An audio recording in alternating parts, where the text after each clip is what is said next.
Ya halo, kembali lagi bersama saya di channel Milius Production. Dan kali ini saya akan membuat full review dari anime yang sudah saya buat first impressionnya di musim fall 2021. Judulnya yaitu Sekai Saiko no Ansatsushia. Judulnya panjang, jadi kalian bisa cari sendiri di Google. Anime ini sendiri bergenre action, fantasi, drama, dan romance. Studio yang mengerjakan anime ini sendiri adalah Silverlink yang berkolaborasi dengan Studio Palette, dan adaptasinya sendiri merupakan adaptasi light novel. Jadi bagi kalian yang belum tahu apa-apa tentang anime ini atau belum nonton first impressionnya dari channel ini, jadi anime ini menceritakan tentang seorang pembunuh terhebat di dunia yang tiba-tiba meninggal dalam sebuah kecelakaan pesawat. Dirinya pun bereinkarnasi ke sebuah dunia fantasi pedang dan sihir, dan dia pun diberi tugas oleh sang dewi untuk membunuh pahlawan di sana karena diramalkan bahwa pahlawan akan kehilangan kendali atas kekuatannya. Dia pun juga diberikan hak oleh sang dewi untuk memilih berbagai berkat yang ada untuk membantunya dalam membunuh sang pahlawan, dan dia pun dilahirkan di sebuah keluarga di kerajaan Alvan yang bernama keluarga Toatade. Keluarga Toatade ini juga merupakan keluarga pembunuh, dan dia pun terlahir dengan nama Luke Toatade. Dengan berkat pengalaman di dunia nyatanya, Luke Toatade ini menjalani berbagai misi pembunuhan dengan penuh perfeksionis.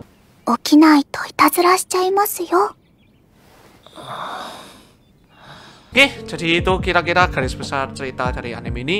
Dan setelah saya menonton full episode dari anime ini, ya saya nggak bisa berkata banyak. Anime ini sebenarnya bagus meskipun ada beberapa kelemahan yang mungkin saya akan jelaskan nantinya. Ini konsepnya isekai ya, jadi yang seperti yang kita tahu ini isekai ya, dan dia ini kayak sifatnya itu generik banget gitu loh. Jadi anggapannya kayak si MC itu kayak meninggal gitu, dan kemudian terlahir menjadi orang yang baru, dan tentunya mempunyai kekuatan yang sangat besar dan overpower. Yang bikin anime ini beda adalah eksekusi dari karakternya sendiri yang bikin aku senang, karena Luke Toatade ini dari background pembunuh, terus kemudian biasanya kan kalau dari isekai itu dari job ini ke job ini itu kayak jobnya beda gitu loh istilahnya. Cuman dia di sini ini terlahir kembali menjadi pembunuh. Jadi ini yang bikin anime ini sendiri menurutku anti mainstream ya. Untuk ceritanya sendiri ini lurus, gak berbelit-belit dan ringan ya, karena konflik-konflik yang disajikan di sini juga cukup ringan, namun juga disajikan dengan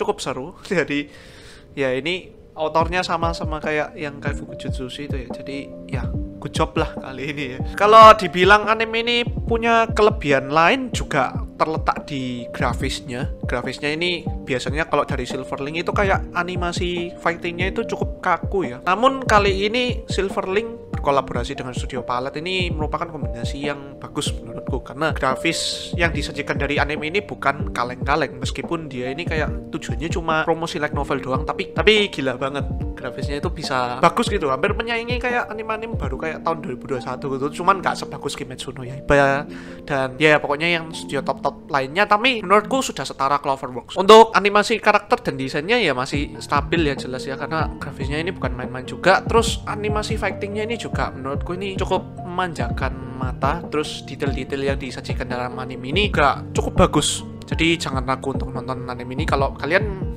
masih mengincar grafisnya gitu ya. Tapi secara cerita anime ini juga bagus, cuman ada beberapa kelemahan, yaitu yang pertama alurnya yang cukup lambat, karena kalau kalian tahu di episode pertama itu sudah kayak klik kesannya itu jauh banget gitu loh. Cuman kalau dari kalian nonton full episodenya itu sebenarnya kayak alurnya itu lambat banget, karena sedikit spoiler ya. Jadi kayak dia ini, si Luke ini kayak menjalani berbagai misi pembunuhan. Ya mungkin bisa kayak impactnya itu cukup lah buat perkembangan karakternya si Luke ini. Cuman ya bagi aku ini alurnya lambat dengan berbagai misi, dan akhirnya ini sampai ke penyelamatan dia Vikun ya.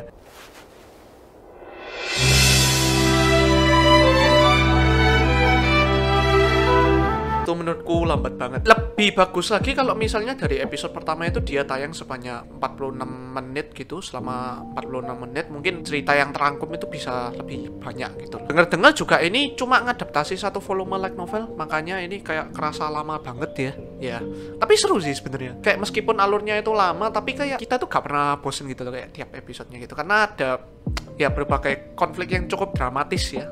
Seperti kayak pertemuannya dengan Tarte sama Maha. Kelemahan selanjutnya, karena ini isekai generik ya, tapi aku sebenarnya kayak nggak masalah banget sama isekai generik gitu. Nah cuman kayak dari segi perkenalannya cerita ini ke kita itu kayak kesannya kayak kaku banget. Kayak seakan-akan kamu itu kayak masuk ke dunia game terus kalian itu disuruh kayak milih-milih ability gitu, milih kelas ya. Sebenarnya aku kurang seneng pengenalan cerita isekai kayak gini itu. Ya karena ini isekai coy. Ini bukan kayak anime game kayak SHO itu bukan.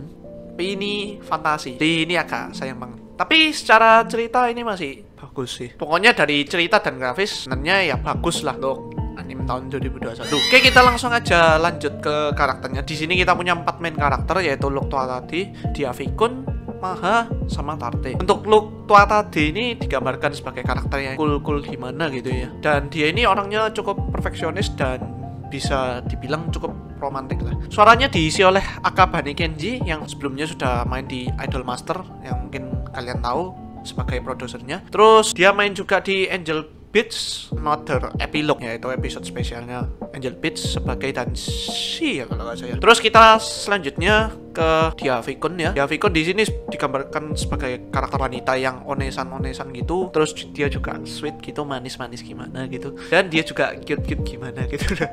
Suaranya diisi oleh Ueda Reina yang sebelumnya sudah bermain di Tag of Destiny sebagai Jigoku yang musik card yang masokis-masokis itu. Dan ya, kalau kalian nggak tahu sih ya kebangetan dia juga main sebagai Kanyu di Genshin Impact. Domba yang kalian dambakan. Oke, langsung kita aja ke dua heroin sisanya ini yaitu Maha dan Tarte. Ini sebenarnya main karakter rasa support ya. Mungkin impactnya Tarte itu lebih besar daripada Maha gitu.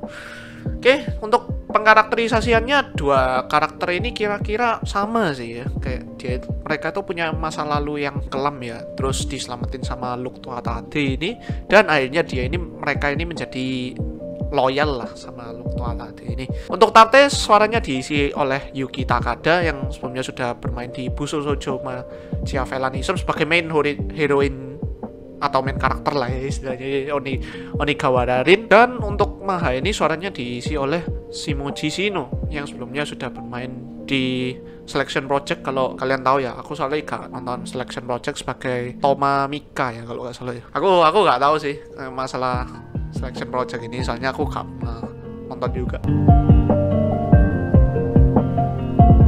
Oke, kita langsung ke opening dan endingnya. Untuk openingnya ini menurutku cukup bagus dan tidak biasa ya dari Silverlink ya, karena Silverlink dan Palette ini kali ini kayak membuat effort yang cukup besar dari opening dan endingnya ini. Opening songnya sendiri berjudul Dark Six Like yang dinyanyikan oleh Yui Ninomiya. Berikut merupakan preview opening songnya.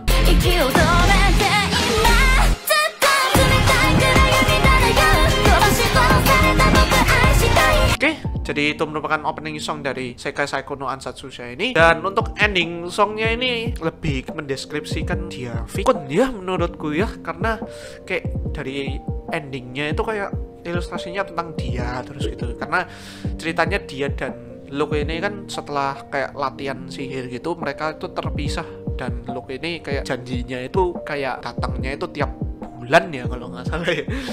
Ending songnya sendiri berjudul A Promise yang dinyanyikan oleh Aira Yuki. Dan berikut merupakan preview ending song dari Sekai Saiko no Ansatsusha ini.